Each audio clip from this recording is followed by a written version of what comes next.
We have one of the participants from the previous panel who wants to say something that she asked me to give her the microphone. I'll do so.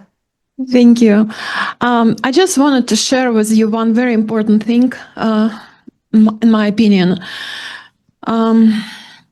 Today's 12th of June, and Russia has this holiday, Independence Day, and I just want to say that it's 3 decades after Soviet Union collapse. And this country owns 1/6 of Earth's land, almost hold all resources on the periodic table, right? With all this industry, what they achieved, the result, not medicine, not science, they didn't found, not social project, just quasi-Nazi regime, war in Ukraine, and Gulag, and seized yachts, right? So this is the main thing. Russia, the main problem of Russia is that Russia have nothing to effort. That's it. Thank you. Thank you. She asked me to add something to her statement. I'm happy to introduce Bob Hamilton from Delphi Global Research Center. It's a new organization. You're going to be hearing a lot about it in the future because it has the best people. Thank you, Bob, for moderating this panel today.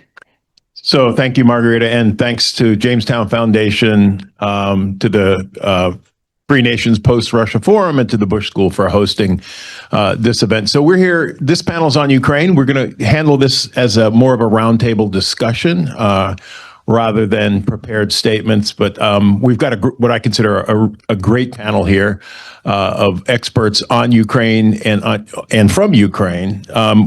To my immediate right is Luke Coffey, Senior Fellow at the Hudson Institute, focusing on foreign policy issues. Before joining Hudson, Mr. Coffey worked at Heritage Foundation as a research fellow and director of the Foreign Policy Center. Previously served in the UK Ministry of Defence as a senior special advisor to the British Defence Secretary. To Luke's right, we have Taras Buik, an active leader in Ukrainian civil society and resilience initiatives. Through his work with NGOs such as Freedom Friends, Agency for Recovery and Development, Decolonization, and Free Nations of Post-Russia Forum, Taras has driven efforts to support Ukraine's defense, recovery, and strategic planning. And then to Taras's right, we have Dr. Yelena Davlikanova. She's an expert in democratic governance, security policy, strategic foresight with a focus on domestic developments in Ukraine and Russia. Currently serves as an associate senior fellow at the Saharachny Security Center and a non-resident democracy fellow at SIPA. And then joining us online, which I have to crane around the corner to see you, Yaroslav, but we have Yaroslav Yurchishin.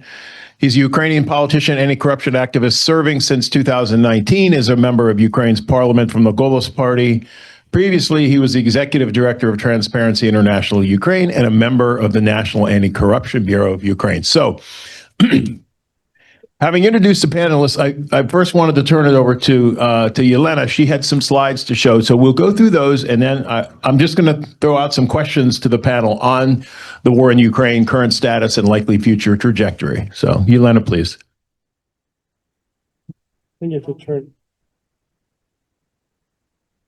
Thank you very much for the possibility to address you today, and thank you very much for coming and for your time. Could you please share the presentation on the screen? These are just a couple of slides for us to kind of dive into the context of Ukraine. Because as Ambassador Markarova said, that we have been at war for a very long time, and it didn't start in 2022.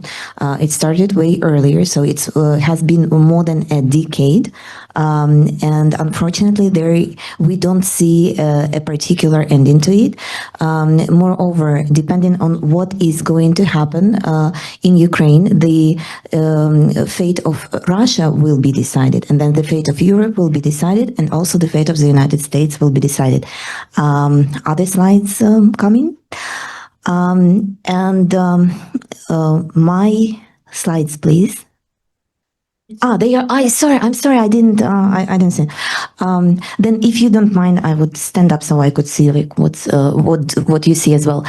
So this is how we live every day, and this attack happened at the beginning of this week, and the first picture demonstrates our Capitol Hill. This is basically Verkhovna Rada of Ukraine, which was almost hit. So you need to understand how close this war is to each and every one of us, and we are talking, our panel is devoted to the front lines. However, the whole territory of Ukraine is actually a battlefield. Next slide, please, if possible. When we are discussing what the capabilities of Russia are, or its future, right? We are concentrating today on its possible democratization and decolonization. It is the best scenario. However, there are other scenarios which are very good, and we might see Russia either super strong or weak, but still very aggressive. And if we look at the comparison of the capabilities of Russia and our European NATO allies, you can see that actually the development of events is not very optimistic. Russia wants to reach production of 500 drones per day. And this, given that the nature of war has changed, this opens new possibilities for Russia to achieve new victories, and not only in Ukraine. Next slide, please. So you can over there you also can see that they are still capable of mobilizing people, and overall we need to be cautious. I'm not saying that Russia is invincible. Moreover, my message is it can lose this war. It should have lost this war back in 2023. We need more of your support. Moreover, currently at this particular moment, we need more of air defense systems, and we need more munitions for air defense systems, because this is lives of Ukrainians, and this is also basically the outcome of war will depend on that and the drones. The next slide, please, and we'll do it very fast. So I know that there is a lot of skepticism about Russia's capability of going further, and while it has stuck in Ukraine, the developments might be different elsewhere. We do know about the Article 5. We don't know, it has never been tested, and these very smart guys, not me, are saying that Russia is going to test Article 5. That was said by Mark Trute, and the head of the German intelligence is saying that Russia is preparing for an attack. Next slide, please. Russia has never been here alone in this war, and when we are assessing, we are saying that Russia is weaker in this and that sense, but it is not only Russia, it is China, North Korea, it is Iran. There is a wonderful report of NACO, a Ukrainian think tank, that looks into the in-depth cooperation of these nations, and actually, the failure of Ukraine will be the winner of not only Russia, it will be the victory of Iran as well, and China and North Korea. I mean, I don't think that the United States and the democratic world wants that to be the case. And the next slide, it's almost over. We just talked before this panel, we talked about the cycle that every American president goes. So first they want to reset relations with Russia, then it doesn't work, and then in disillusionment we come to what should have been done from the very beginning. And you can see that each and every American president did that, and in the meantime Russia was creating parallel allies. It was launching wars, and I don't know what makes people think that this time it would be any way different. And next slide, please. And for those of you who are again looking for easy solutions, this hasn't started with Putin, and it is not ending with Putin. This was the discussion of Yeltsin and Clinton back in 1991, where it was already clear that Russia, as an empire, it wants to restore its influence in both Europe and Asia. And it was clear, even before Putin became what he has become. And the last place. In case you are interested in some of Ukrainian perspectives on what is going on in Ukraine and in Russia, Sabotage Security Center and also Cambridge prepared two wonderful reports. One is Russia 2032, a decade post full-scale invasion, a perspective from the neighbor who knows too well. And I hope that Ukrainian vision would be taken into account in the West. And also another one about Ukraine, where there are 20 scenarios and only two are very good and the others are bad, and this shows us that we really need to get ourselves together and start doing right things instead of only discussing them. Thank you very much. Thank you, Yelena. So if we could bring Yaroslav back up. Yaroslav, let me start with you. I don't want to miss the opportunity to ask someone who's currently sitting in Ukraine to comment on the state of the war. So how would you describe the state of the war in Ukraine right now?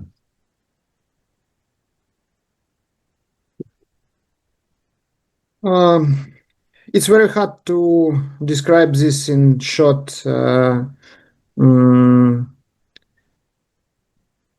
sentences because it's very complicated. But first of all, we do know that we will fight for our freedom with help of our Western partners, without help of our Western partners. But a lot of family in our country has losses, has member who died on the front line. Millions of people must to change their place of living. So for us, it's not it's not about territory. It's not just about our history. It's about our future, and we do believe and still understand that war in Ukraine, it's war, post-colonial war, because Russia still empire.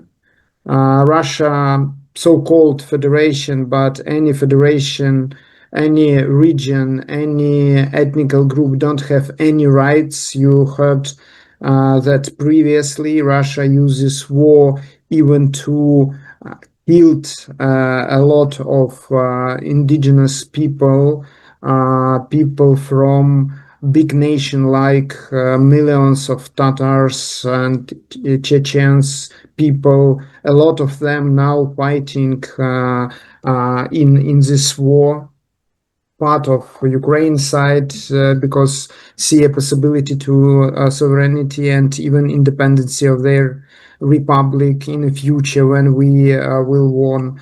So technically, Ukraine quite actively and competitively developed, and Olena can said a lot about this because Sabotage Center do many research about our militech industry and our possibility to fight.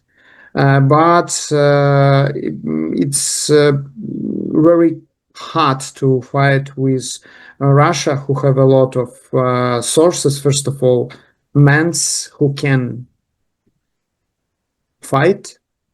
And we do understand that future of democracy depend on unity of good side of humanity, because we see Iron drones, we see North Korean soldiers, we see China technology in which Russia used very spreadly, and due to that, evil are united.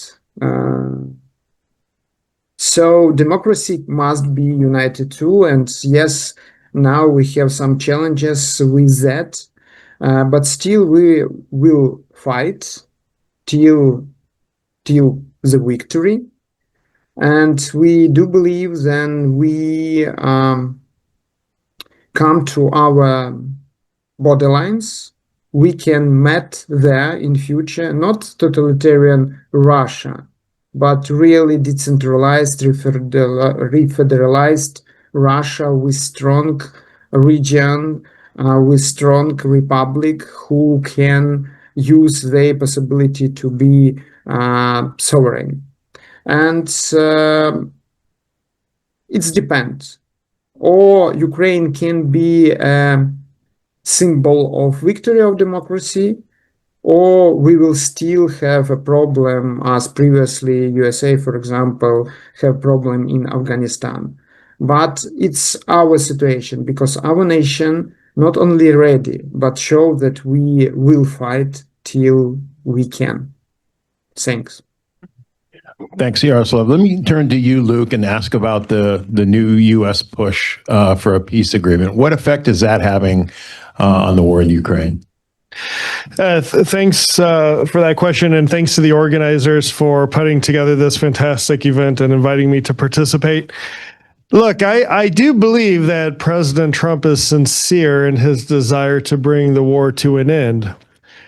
He often says that he wants to do so for two main reasons. Firstly, he wants to stop the bloodshed, and secondly, he wants to save the U.S. taxpayers billions of dollars. I actually think there's a third reason that's probably more in the front of his mind, and that is for his legacy. He sees this as an opportunity to broker the greatest deal in geopolitics right now, and to cement his name as one of the great peacemakers against all odds. But the problem is Putin's fully aware of this, and he's dragging it out. And it seems to me at this point, the most charitable description of the White House when it comes to Ukraine talks is one of losing interests.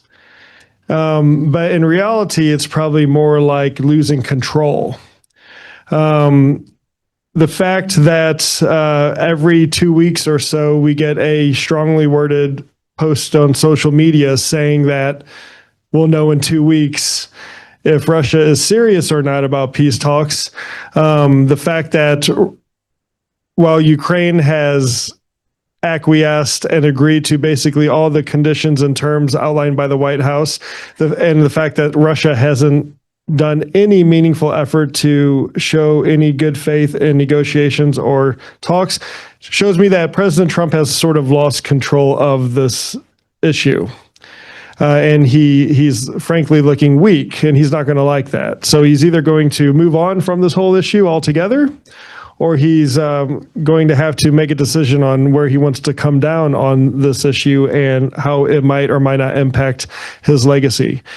So like I said, from the Russian point of view, I think that they are stalling for time. They know Trump's losing interests, and there's, as we've heard from Secretary Hegseth today, there probably won't be much left in the pipeline to give to Ukraine in the coming months. And Russia will see an opportunity, or they will stall until the upcoming NATO summit, and then maybe that same week make a sign that they want to start engaging in talks, even though they probably really don't want to, but they'll make a sign that they're willing to, in order to divert attention away from the NATO summit and put the attention back on Moscow. So I think we have to be prepared for counter programming of the week of the NATO summit from Moscow as well.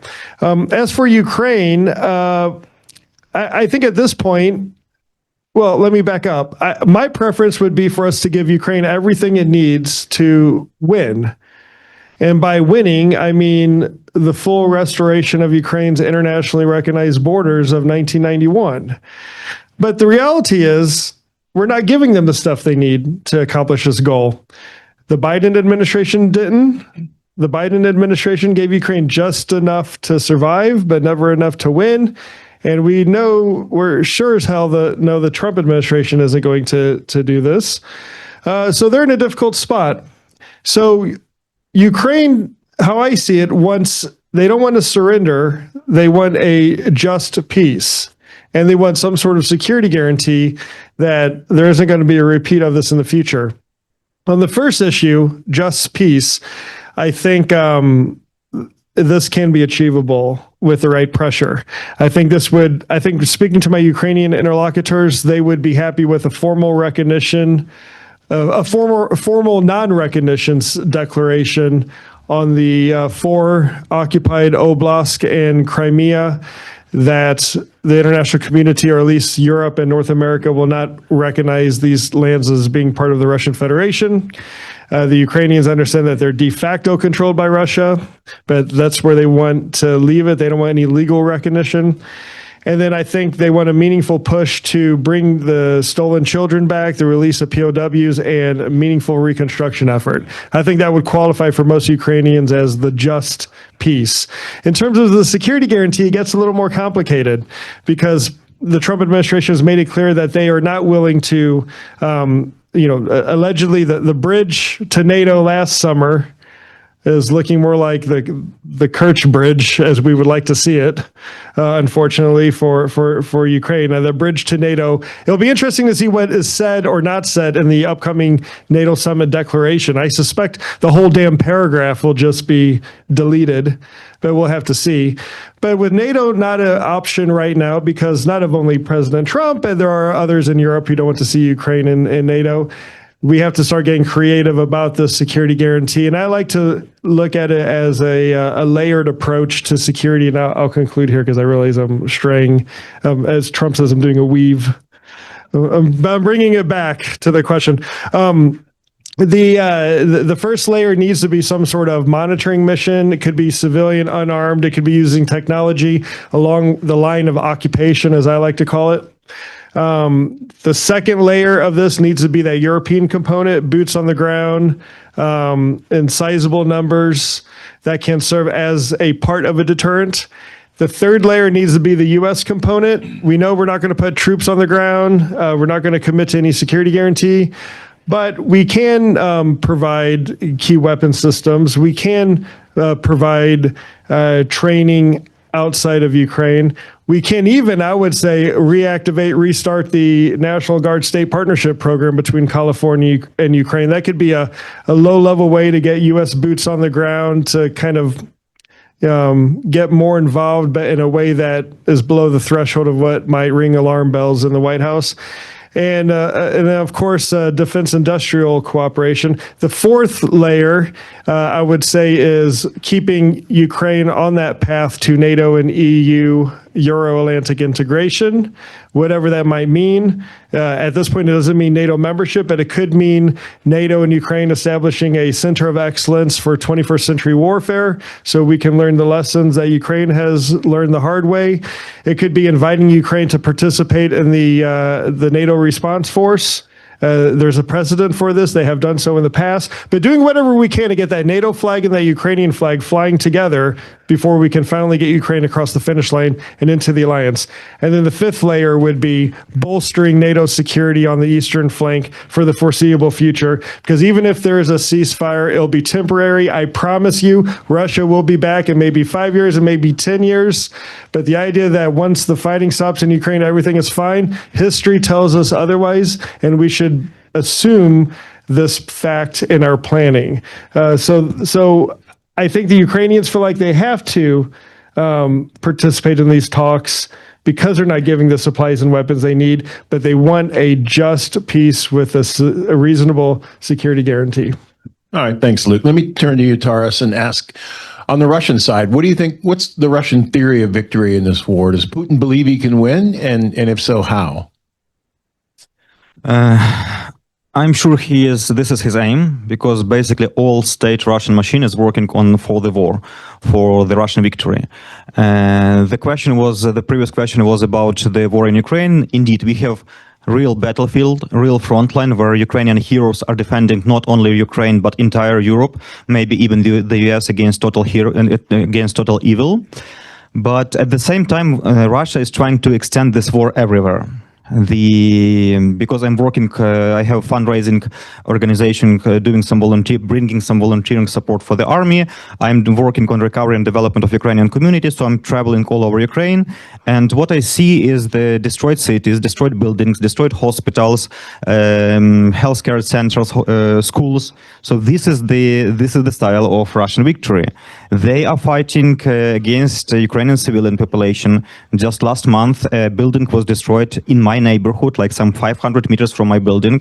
It was totally destroyed, killing 12 people, killing a 17-year-old kid who was playing basketball the day before.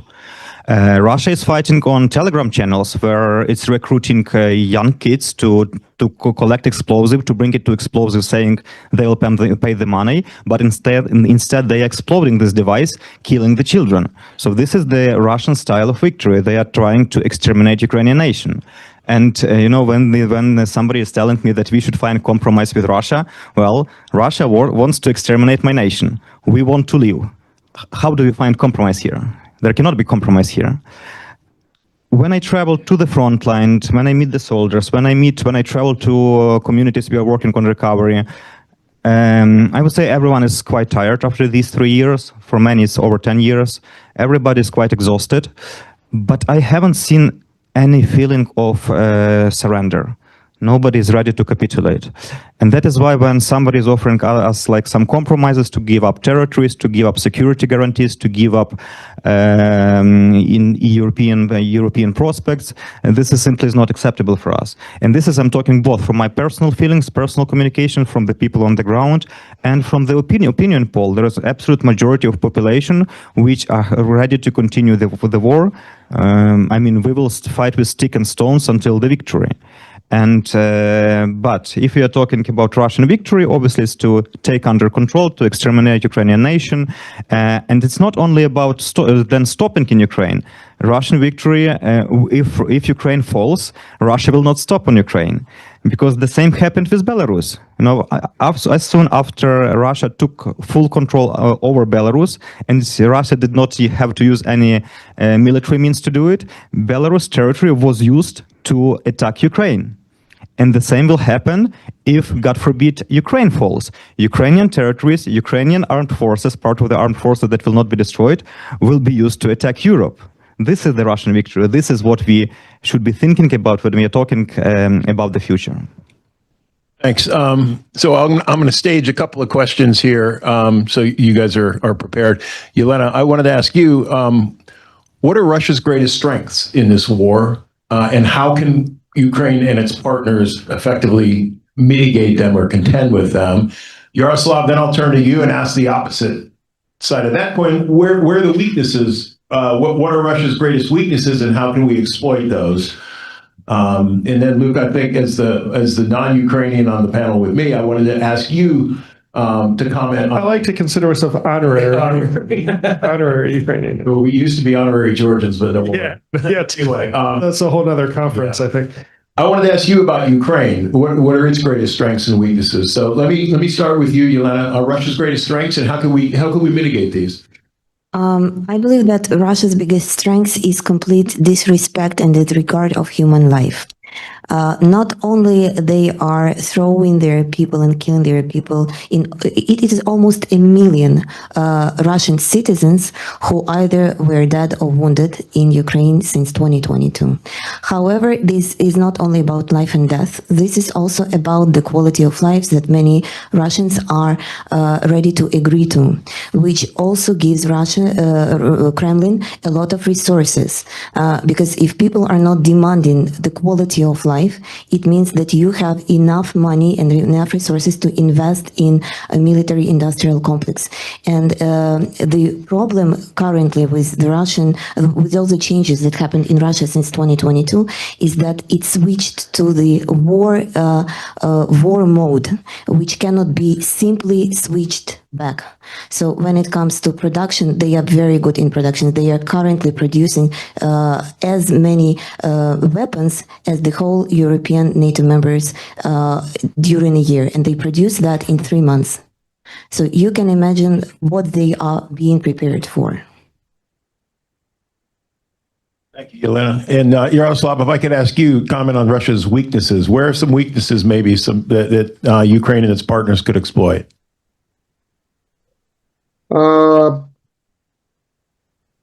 Really, Russia show their weaknesses, how they fight. They use people who ethnically are not Russians, who was occupied by Russia Empire previously, and try to solve problem not only control of Ukraine territory, but to destroy, to kill, to genocide elite of people who live in Russia. I'm talking about Bashkirs, Buryats, Ingush, and many our nation. And the first weaknesses of Russia, which it's a pity, but not many people, not many scientists, not many representatives of academia really understand. It's diversity of Russia. It can be a strain. It can be a base of democracy, as it's a base of democracy, for example, in USA. But now it's the weaknesses because Russia very centralized, very big, but very centralized country, and as any empire, this country don't have our choice or to re-centralized or to try to occupy our territory. Due to that, we have previously war in Transnistria, in Karabakh, in Moldova, in Georgia, in any our neighborhood country, because empire must to spread further, must to occupy new territory. Only that help empire to live. But when we mention indigenous people, depressed nation in Russia, not only nation but region, and began to talk with them, it's very funny situation, but even official statistic of Russia said that every third of Russians are not Russian representative. It's Chechen, Tatar, or our nations. But when we looked who was invited or will invited on a panel, discussion panel, it's totally so-called official Russia position. We don't see our leaders when we look on different roundtables and panels through the Europe and in the Western country. So the first weakness, it's diversity, and we must find how to help indigenous people to have voice, to have their choice, because we work with forum of post-Russia nations.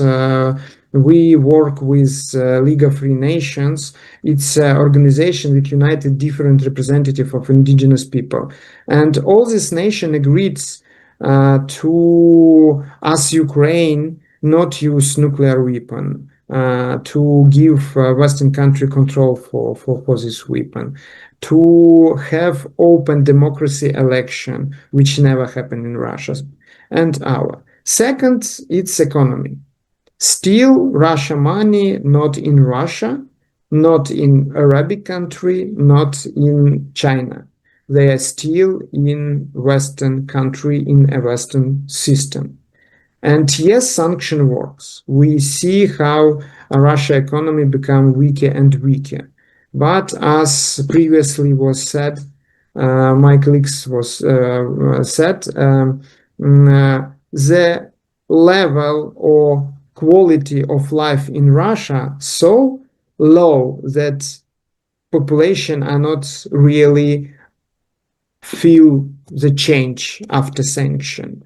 Maybe some guys from Moscow or St. Petersburg, but in reality, it's a money to produce a weapon, because all Russian economy work on the military style all work for war and give possibility to postpone to have this war so long as Putin needs that to their goals. And I believe I agree with Taras that we see that Russia tried to use men and boys from occupied Donbass and Lugansk fight against Ukrainian army. So yes, if it happened and Russia somehow occupied Ukraine, Russian regime will use all Ukrainian society as a slaves to fight with next country, Baltic country, Poland, and our, who was in Soviet so-called sphere of influence or socialistic camp in time of Cold War. Really, the main problem for Russia is the unity of Western civilization. Due to that, Russia invests a lot of money. A lot of information campaign happened in time of election in Western country to give tribune to far right or far left, don't matter, somebody who destroy a unity of society, to use clash, to use some different position in society to ruin the unity of the society. So if Western will be united, if Western will be active, not passive, we have very many jokes because yes, our war happened not 4 years but more than 11 years, and previous 7 years before the full-scale aggression we had only deeply concern from our Western alliance. Yes, we have a lot of help, thanks for that, but in reality it was not enough to even to survive, but not for victory. So first of all, to see that Russia are not united and very diverse, and use that to push virus democracy into this so-called country, but this empire. And you have a lot of people in this hall. I know a lot of them who are ready to be agent of these changes. Second is a sanction, to make sanction more strong on Russia bank, not only state bank, because all private bank in Russia is state banks, because all economy in Russia it's a state economy. All who don't have connection with Putin regime don't have possibility to have business in Russia, and to be united. 3 things that really can help us as democracy. I'm not talking about only about Ukraine, but first of all Ukraine, to win this war. Okay, thanks, Yaroslav. I found it interesting, Yelena, you and your answers were, to me, almost opposite sides of the same issue. You said Russia's greatest strength is its ability to sacrifice now up to 1 million people killed or badly wounded in this war effort. And Yaroslav, you started out by talking about Russia's primary weakness being the fact that it's mobilizing primarily non-ethnic Russians and sacrificing them on the battlefields of Ukraine. So I just thought that was an interesting way to look at that. Let me turn it over to you, Luke, and ask about, as a non-Ukrainian, looking at Ukraine from the outside, what do you perceive as its greatest strengths and greatest weaknesses in this war? Well, the greatest strengths, I would say they're probably 2 or 3. Firstly, it's the fact that Ukraine is in the right here. Ukraine's the victim. They're fighting a war of national survival, a war of self-defense, and there's no easier way to motivate your people, your population, than survival. So, it's been said 1 billion times. I'm not up here pretending like I'm the first one to say it, but I will repeat it. If Russia stops fighting tomorrow, the war ends. And if Ukraine stops fighting tomorrow, then Ukraine ends. So that's pretty motivating if you live in Ukraine. Especially in the earlier days of the war, when you would hear these courageous stories of fathers not only defending the entrance to their village, but literally defending their house with their family inside of it. So that means a lot in warfare. Going back to the beginning of war to the 21st century. So I think that's perhaps one of the greatest advantages that Ukraine actually has. The second is the creativity, ingenuity, audaciousness of Ukraine's thinking in terms of delivering results, being hungry, being thirsty for long-range weapons, artillery shells, other advanced capabilities has forced the Ukrainians to find ways to deliver the same effect, but with different platforms, most of which are produced domestically. And, the greatest and most recent example is what happened a couple weeks ago against Russia's strategic air fleet and the use of the drones. And it was just an extraordinary act of creativity. And I think that the desperation of fighting a war of national survival focuses the minds and drives this sort of ingenuity that we're seeing come out of Ukraine now. And thanks to Ukraine, we are learning a lot of lessons about warfare in the 21st century.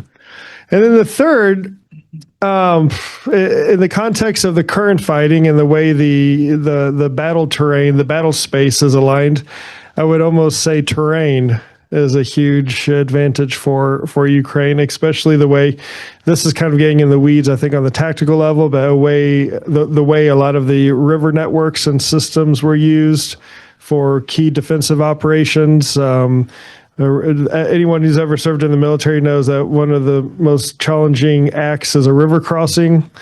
And doing that in Ukraine with Ukraine opposite you is probably the hardest thing that Russia can attempt in terms of its maneuver warfare. And so Ukraine is lucky that the terrain is how it is where the front line is. But obviously that's out of their control, but that's still a fact. In terms of the risk and vulnerability, it's the indecisiveness, the dithering, the ups, the downs of having to rely on partners. 1 second you think everything is fine, then the next second the exact opposite happens. It must be very difficult for Ukrainians to plan.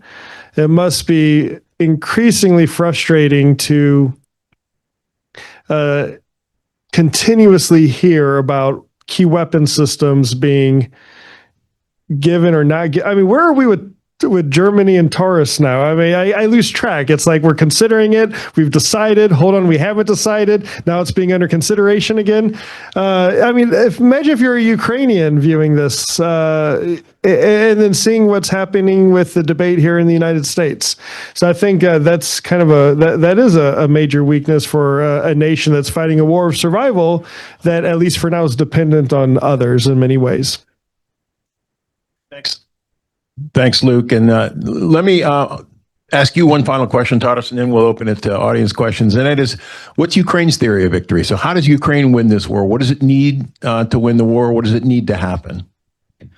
Well, we need to continue to be resilient. We need the Western support, and we need to continue to be creative. Just they mentioned the spider web operation.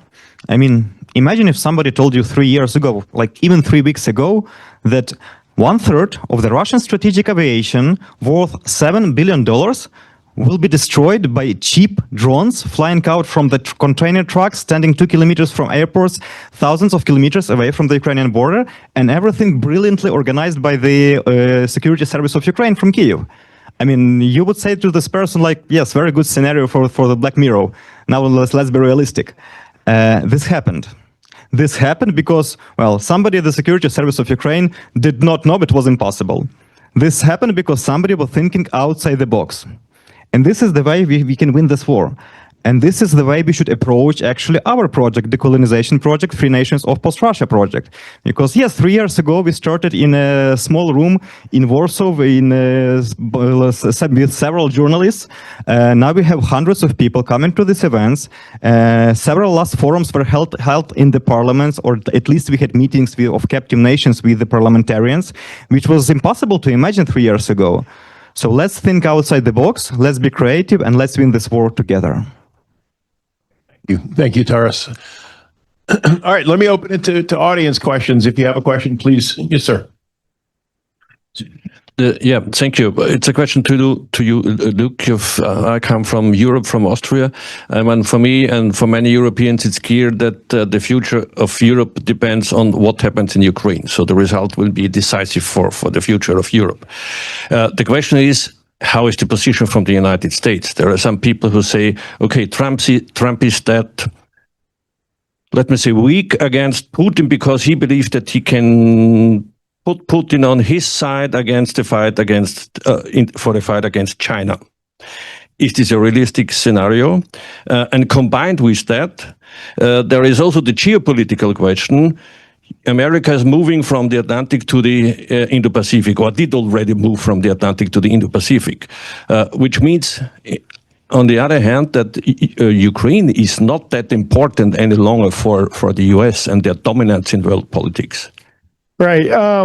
Good questions. Thank you very much. I don't think President Trump has any ideological belief when it comes to, or any ideologically driven preference between Russia and Ukraine. Like I said, I think he's in this negotiating business, to help his legacy and be seen as a great deal maker.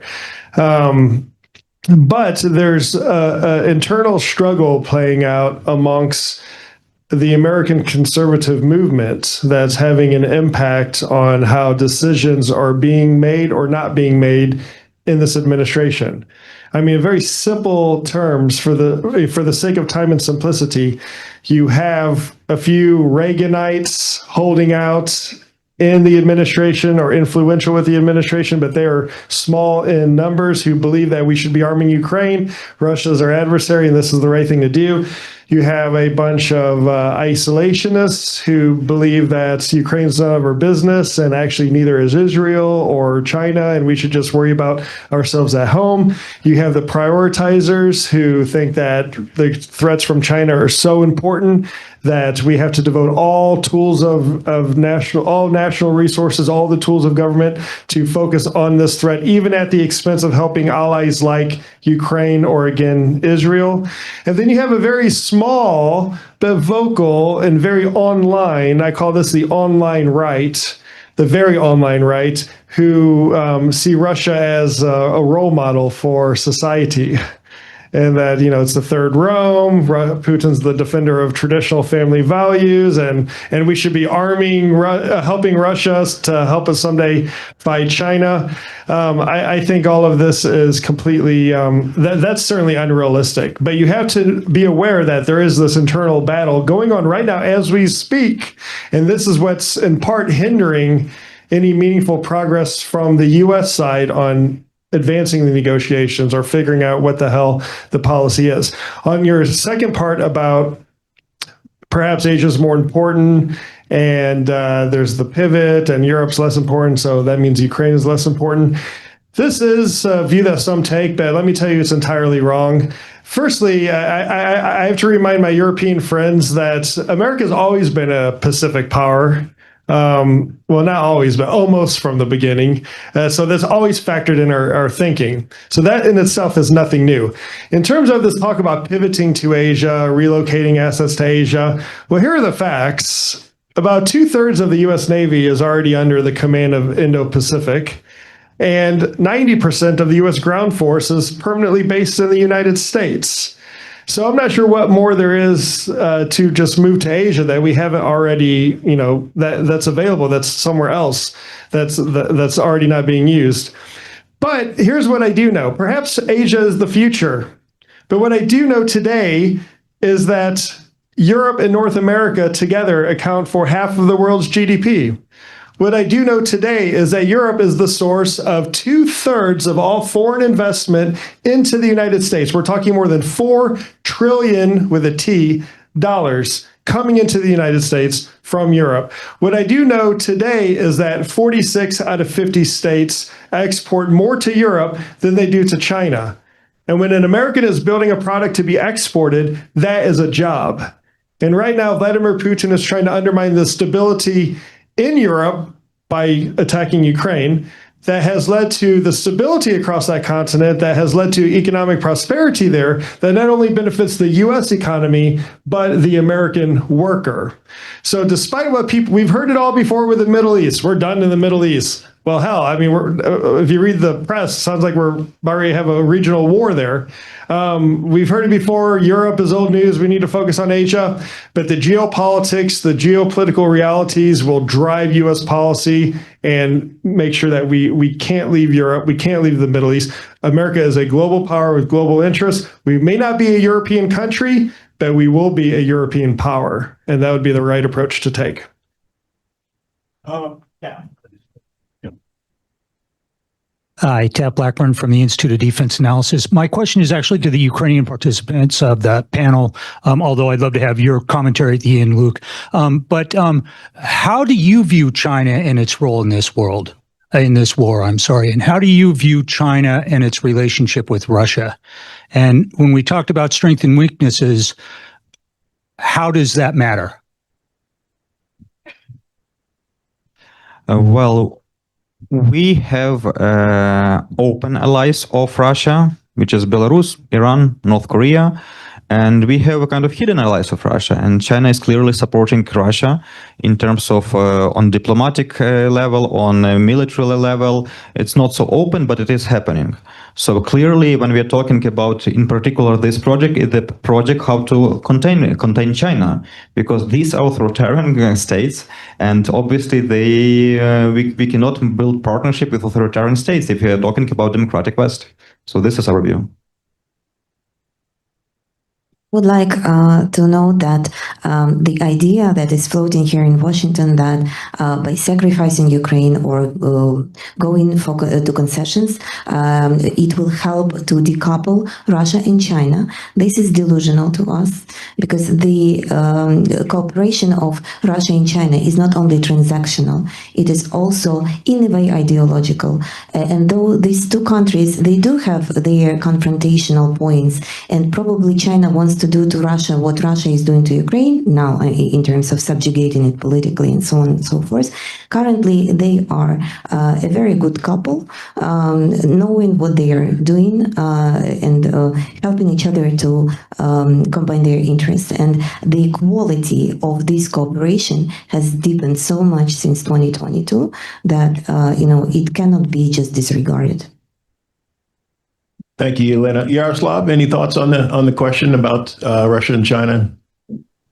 I just can add that we see that independent Kazakhstan, not a part of Soviet Union, the better solution to have some ally, some friends, some partners on the Central Asia than any our possibility to try to find some difference between China and Russia. I totally agree that totalitarian regime easily find understanding due to interest. They don't care about values, about human rights and our. Due to that, Russia and China very closely work, openly work, will working, and only way to have some solution to find a neutral country as Mongolia, who very close to Buryats and Kalmyks,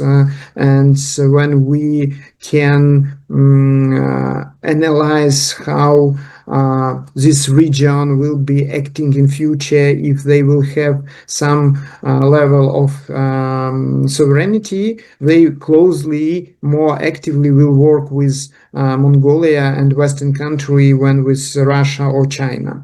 Due to that, only solution to not have a strong unity between these two biggest totalitarian regime, to find small unity, small alliance as between independent nations, so between region of Russia, which are close to China. Because in our way, China will be use Russia territory only for their own goals, because Far East region in Russia now really it's a part of China influence very deeply, and only new players can solve this challenge.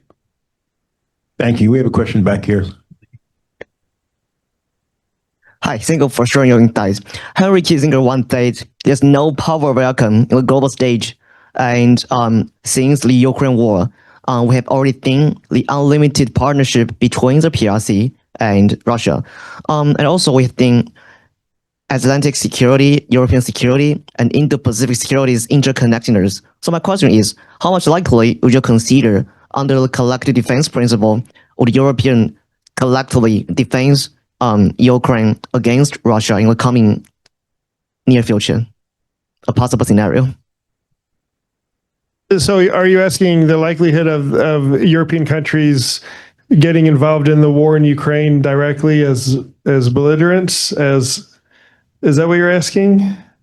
Yes. How much would you consider this scenario occur? Yeah, I think it's unlikely at this point that European forces would directly enter the war and fight in trenches alongside Ukrainians against Russia. But I think it's completely possible, and in fact required, that in any ceasefire scenario that there are European boots on the ground measured in the tens of thousands, not token forces along the Polish border doing small infantry tactic training.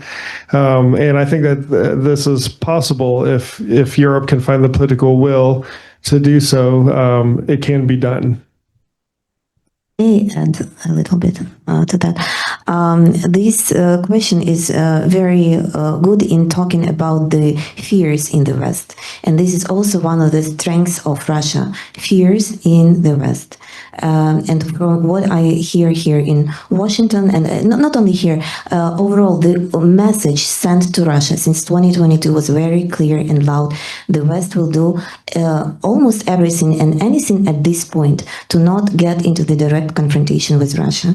This message is the showcase of weakness. This provokes Russia. This invites Russia to proceed. And another important issue here is the topic of the nuclear, possible nuclear war. And I don't know if you've seen Tulsi Gabbard, who released this wonderful, unforgettable video on what's going to happen to all of us with the nuclear war and so on and so forth.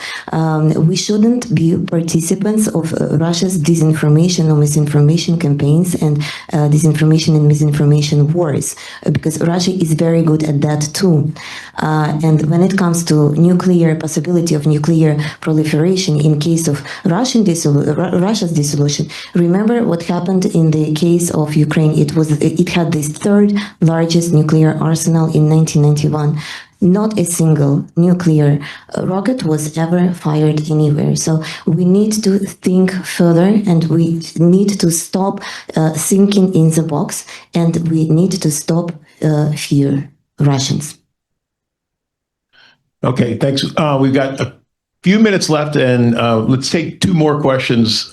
This gentleman here, and then the lady back here, and we could take three. Let's take all three of these, and then we'll answer them in a lightning round. Well, thank you so much for giving me the word. I'm Charles Rendeck from the Embassy of Belgium. I want to focus my question on the reconstruction of Ukraine. There is going to be a big conference soon in Rome. I understand that there is no more U.S. special representative for Ukraine's recovery. So what can we expect from coming from the US for this conference in Rome and for the reconstruction of and recovery on Ukraine?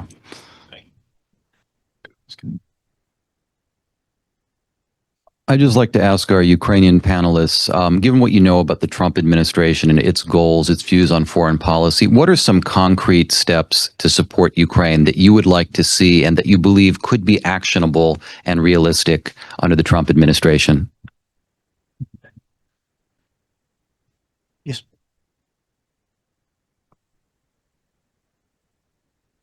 Thank you. My question is about the information war. We also have to focus with Russia. Russia is already did put non-Russian face to the Russian atrocities in their war against the Ukraine. And that was done through the acts and utilizing the information war, right? And we also know that how much they invest money and people since the very early, I don't know, the terrorist Russia, they trained and, you know, like the killing of Trotsky is the very like speaking loudly of what Russia used to do and still doing. I just wonder your thoughts about how Ukraine can like prevent that from happening and what would be the steps ahead, because if and when, as the Yaroslav already mentioned, we're going to utilize the fact that Russia is so diverse, and we do have us here who are against Russia from the very core.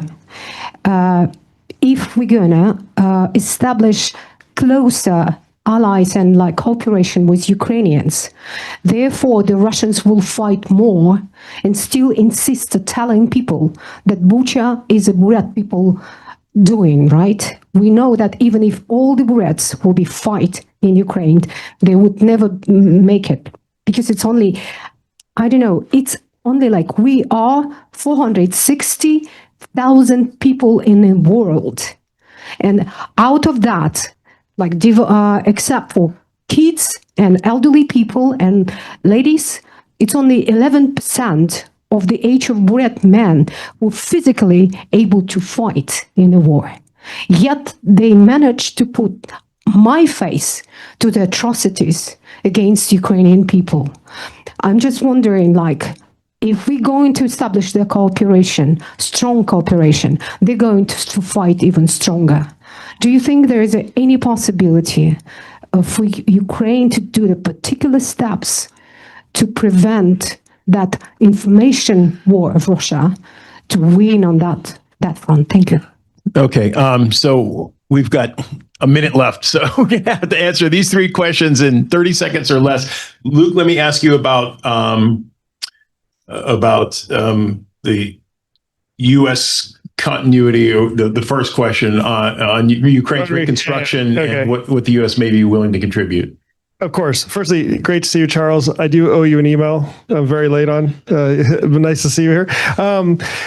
Look, I think the prospects of reconstruction actually, believe it or not, draw attention and even excite some parts of the Trump administration, because they see private sector investment opportunities. Trump will feel this will be his natural habitat in terms of, you know, development and, you know, big projects and this sort of thing.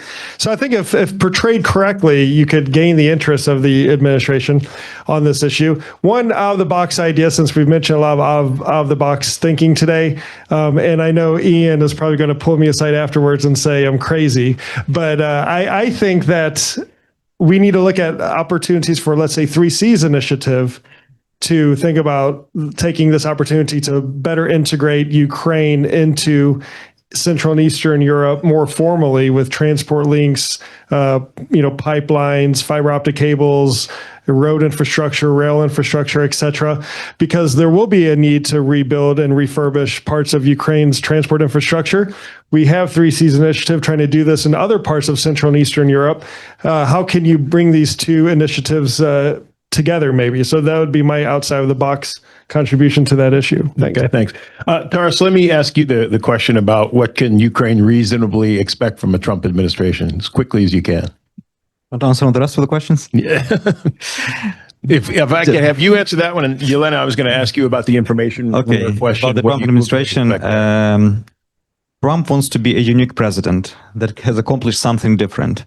Instead, what he's doing, he's repeating all the mistakes of the previous presidents, doing reset with Russia, the inglorious перезагрузка button. So this is exactly what is happening today. And the message should be, don't be afraid. Ukraine, yes, on the one hand, Ukraine is a victim, but Ukraine definitely is not a loser.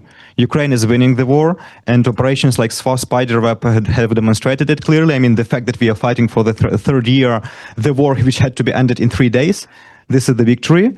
And I think this president really likes winners, so I think he should support Ukraine.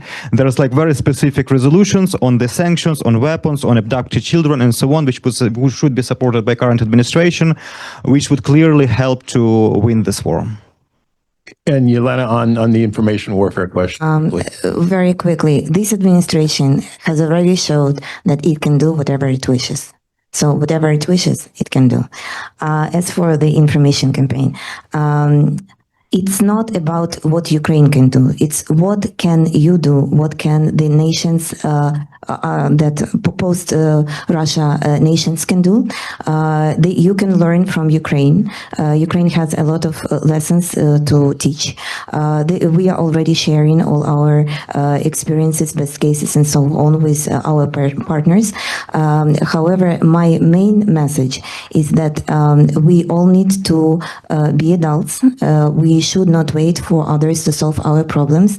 And when it comes to the Russian citizens that are living in Russia, as well as maybe those who are living abroad, I think they should start overall conversation on the collective political responsibility for what has happened to the country. And this is not an individual blame. This is not about blaming. This is about rethinking. It is the memory policy. And then this will be a huge contribution to all the disinformation campaigns that should already have been started, years ago. So thank you. Thank you so much to the three panelists here and to Yaroslav in Kyiv for joining us. I know it's late there. Please join me in giving a round of applause to our panel.